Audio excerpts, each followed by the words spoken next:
अम्मा जी आपने अभी सुना होगा कि एक औरत के दोनों पैर काट दिए चांदी के उसके लिए। ये तो राजस्थान में तो रोज ही हो हाँ रहा जी, है, हाँ जी। कभी ना कभी होता ही रहा। हाथ पांव गले में ये बेड़ियां क्यों डाल दे। नमस्कार मेरे प्रिय भारतवासियों, मेरा नाम है शिवेंद्र सिंह और मेरे चैनल का नाम है सुपर शिवा वाईटी।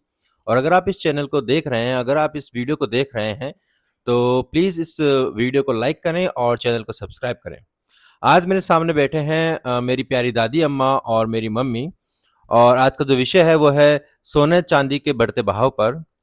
और आज इसी को लेकर मेरी मम्मी और मेरी दादी अम्मा आपको बताएंगे कि अपनी बहू बेटियों को आप अपने एजुकेशन से उनको सजाइए, ना कि सोना और चांदी से।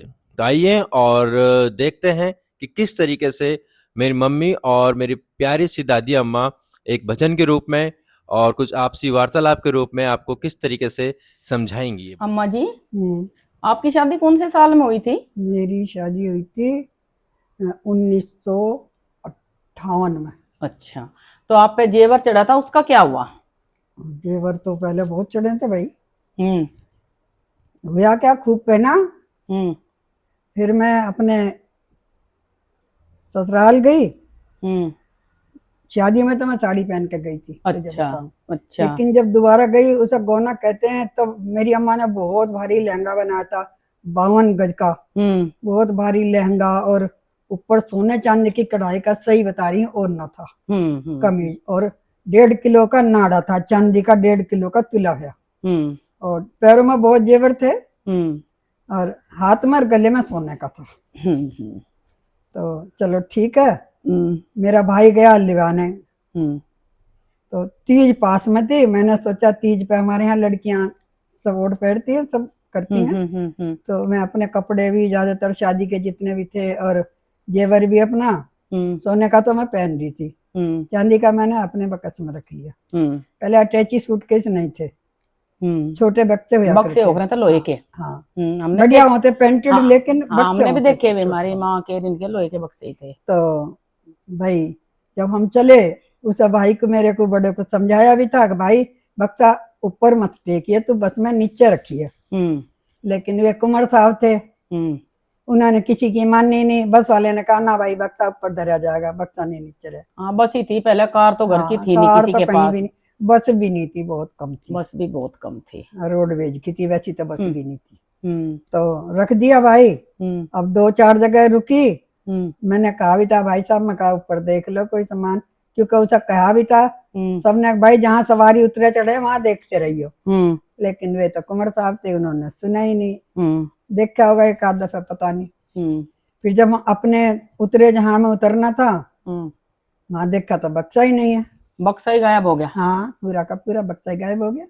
तो आपके उस बक्से के साथ ही सारे सोने चांदी के जेवर, सोने के तो कुछ बच गए थे, पर चांदी के ज्यादातर सभी चले गए। और शादी की साड़ी वगैरह, कपड़े जितने बहुत अच्छे अच्छे, ब्याह में तो हुआ ही करें बढ़िया कपड़े, वो सब जो है आपके चोरी हो गए।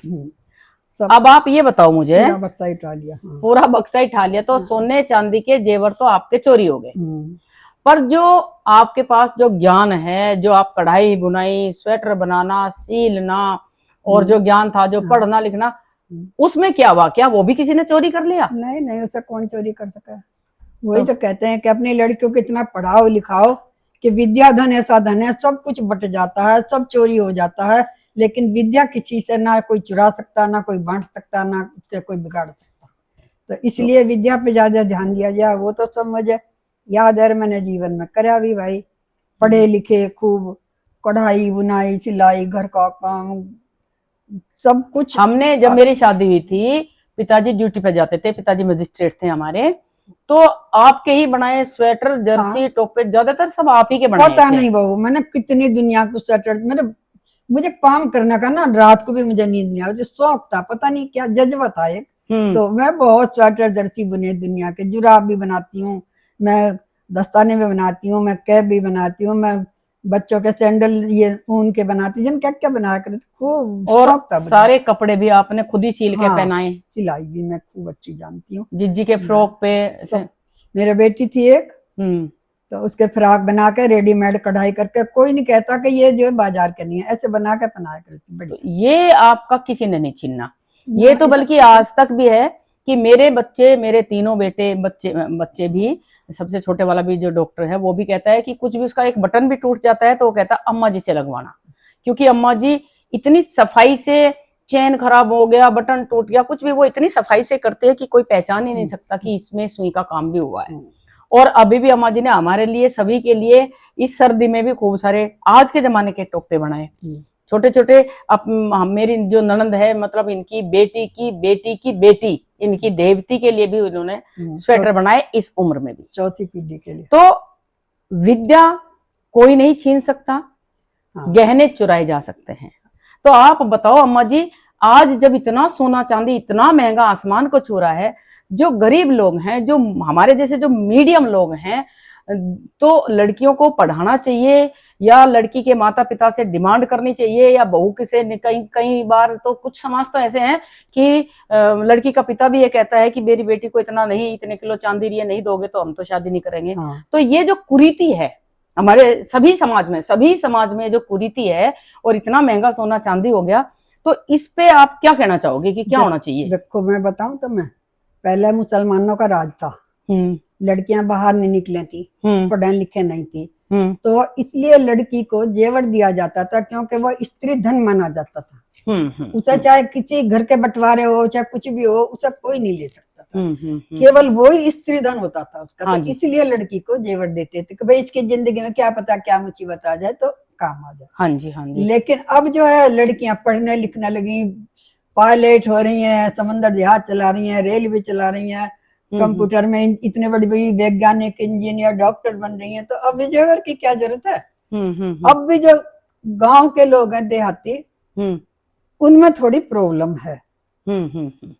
तो बहुत से तो बेटी के माता पिता इन्हें कहते हैं इतना जेवर चाहिए तो शादी करेंगे। बहुत सी जगह है ये कुप्रथा, तो इतना जेवर दोगे तो शादी करेंगे। बहुत सी जगह कहते हैं 20 तोले सोना दो, कोई कहते हैं 2 किलो चांदी दो, कोई भाई इतनी महंगाई में कोई कहाँ से इतना सोना देगा, चांदी देगा। करीब 1.5 लाख रुपए करीब तो 10 ग्राम सोना हो रहा, चांदी 2 लाख हो रही, 3 लाख हो रही, 4 लाख हो रही, कहाँ से देगा माता पिता इतना। तो मैं तो सभी को यही कहूंगी, भाई जेवर से मन हटा के और अपने बच्चों को पढ़ाओ, काबिल करो कि जो कोई मुसीबत पड़ जाए लड़की पे तो अपने पैरों पर खड़ी हो जा और अपना गृहस्थ, अपना जीवन ठीक से चला। मैं तो ये मानती हूँ। तो अपनी बेटियों को कैसा बनाना चाहिए? आप ये बताओ कि आज के जमाने में जो अपनी बेटियों को पढ़ा लिखा के बाहर भेज रहे हैं, जो भी है, लेकिन उनको एक घर में क्या शिक्षा देनी चाहिए? देखो बेटे, मैं एक बात बताऊं, जो मैंने बढ़ती है, मेरे भी बेटी है, मेरे बहू भी आ रही है, सब मेरी बहू अच्छी है, कोई लखा नहीं सकता। और मैं तेरे पिता से कह दूं थी,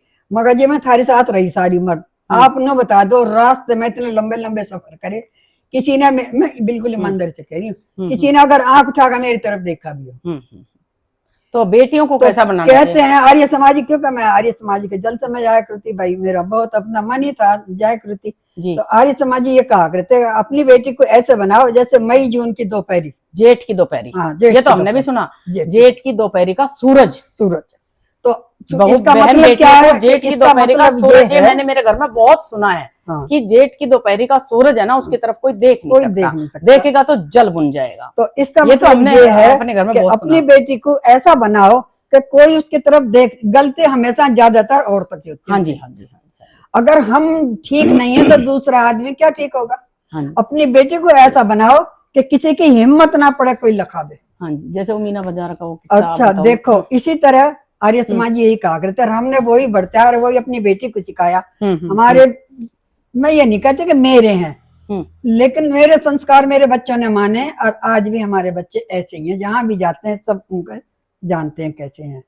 और पहला एक थोड़ा सा उदाहरण बताऊं तो मैं, हाँ जी, क्योंकि हमारे तो छतरानी में खून में गुण होते हैं ये। हाँ जी, हाँ जी, हाँ जी। तो सिखाया जाया करता, तो राजा अकबर जो था वो मीना बाजार लगाया करता।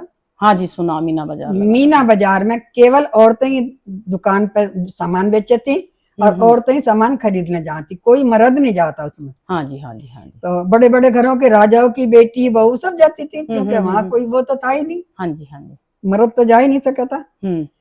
तो क्या है, अकबर ने कुछ ऐसी दूती, कुछ ऐसे एजेंट लगा रखे थे कि मार्केट में जो कोई भी सुंदर लड़की औरत कोई भी आवे और उसकी सूचना मुझे दे दो। हाँ, तो दूती हो रही थी पहले। हाँ, दूती तो कह रही हूँ। हम्म, तो क्या है, शक्ति सिंह महाराणा प्रताप का भाई था, हम्म। उनकी लड़की का नाम था किरणमयी। अच्छा, महाराणा प्रताप के शक्ति सिंह की बेटी का नाम किरणमयी था। किरणमयी था, ये इतिहास में पढ़ लेना, मैं हाँ सच जी, बोल रही हूँ। हाँ जी, हाँ जी। तो किरणमयी भी बाजार चली गई, भाई चले जाते हैं सब। हम्म। तो बहुत सुंदर लड़की थी, बहुत सुंदर थी, वीरांगना थी, छतरानी थी। तो उसे सूचना दे दी जाकर अकबर को, उन्होंने भाई ऐसे ऐसे आई हुई है। तो उन्होंने कहा, सोचा पहले उन्होंने, फिर उसने कहा कि जोधा भाई इसकी बुआ लगती है, और इस बहाने उसे बुला के ले आओ किसी तरह, कि भाई तेरी बुआ ने तुझे मिलने बुलाया। तो भाई ये तो सच्ची बात है, उसकी बुआ थी। तो वो चली गई। अब चली गई तो वहां बहुत बड़ा हॉल था, कालीन वगैरह बिछरे थे, वहां केवल अकबर खड़ा था। अच्छा, बहका के ले गए। बहका के ले गए, चली गई बहका। चली गई वो, ये मान के कहा मेरी बुआ ने बुलाए होगे सच में। तो वहां केवल अकबर खड़ा था उस पर, गलीचे पर, कालीन पे। अब वो तो देख कर समझ गई सारी बात, क्योंकि पहले से ही पता था इस बात का। तो उसने क्या करा, कटार देते थे। इतनी तेजी से उसके दिमाग में बात आई, क्या करूं। तो इतनी तेजी से उसके दिमाग में बात आई कि कुछ तो करना अपना धर्म बचाने के लिए। तो वो जो कालीन था उसका कोना पकड़ के खींच दिया तेजी से। तो गिरा अकबर। तो वो गिरा यूं, सीधा गिर गया। जब पैर के नीचे से कालीन खींचा तो गिरेगा। जैसे ही वो गिरा, एक सेकंड पहले लड़कियां कटार रखा करती, हमारी माँ जो है, बहू हो चाहे बेटी हो, अपने यहाँ कटार खो के जाया करती कि अगर तार पर मुसीबत पड़ जाए, चाहे तो मर जाओ और चाहे मार दो। हाँ जी, हाँ जी। ये हमारा वीरांगनाओं का जो अच्छी लड़की थी, अच्छे घर था, उनका था ये। तो उन्हें एकदम कटार निकाल के छाती पर गोड्डा दर का बैठ गई। बता, हाँ, गले में घोंपने के लिए। अब वो हाथ जोड़े, खुशामद करे कि छोड़ दो मुझे, कहने लगे तुझे नहीं छोड़ दे, तू इतनी बहू बेटियों को बर्बाद करता है और तुझे शर्म नहीं आ रही? तेने ये मीना बाजार इसलिए लगा रखा है औरतों का धर्म खराब करने के लिए। तो उसने कहा कि जो तुम कहोगी, मेरी जान बख्श दो, मुझे किसी तरह जिंदा छोड़ दो, जो आप कहोगे मैं वही करूंगा। कहने लगी आज के बाद में मीना बाजार ना लग जाए। तो ये मीना बाजार जब से आया, तो अपने धर्म के लिए हम लोग जो हैं, जो वीरांगना है, अच्छे खून से पैदा हो रही है, वो आज भी सुरक्षित है, मैं तुझे बता रही हूँ। हाँ जी, वो कहीं भी चली जाए कोई फर्क नहीं पड़ता है, कोई फर्क नहीं पड़ता। तो आज आपने अम्मा जी के माध्यम से सुना कि सोना आज का ज्वलंत मुद्दा है। सोना चांदी बहुत महंगा हो गया, और दहेज में देखो, अपनी शर्म के लिए कोई क्या कहेगा इसके लिए हम देते ही देते हैं। बेटी वाला भी देता है, लड़के वाला भी देता है, चाहे वो लॉकर में रखा रहे, लेकिन हम देते हैं, कर्जबंद होके भी देते हैं। आज मैंने कुछ पंक्तियां इस पे लिखी हैं, आप लोगों को अच्छी लगेगी तो लाइक और शेयर करना। मैं सुनाती हूँ। कहे कन्या हाथ जोड़, गंदे रिवाजों को छोड़, हमें विद्या का गहना पहनाओ पिताजी। कहे कन्या हाथ जोड़, गंदे रिवाजों को छोड़, हमें विद्या का गहना पहनाओ पिताजी।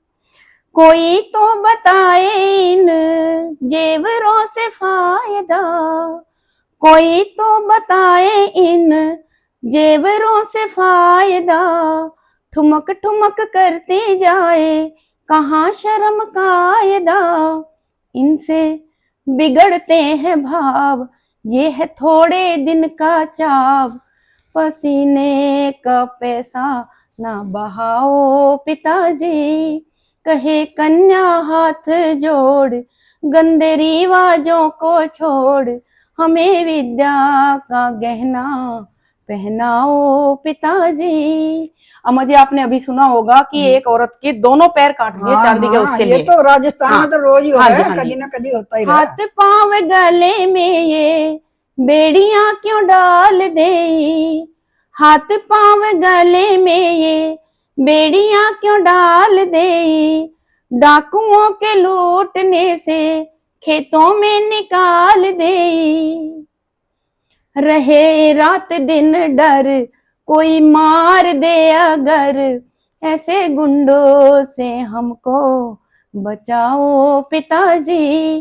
कहे कन्या हाथ जोड़, गंदे रिवाजों को छोड़, हमें विद्या का गहना पहनाओ पिताजी।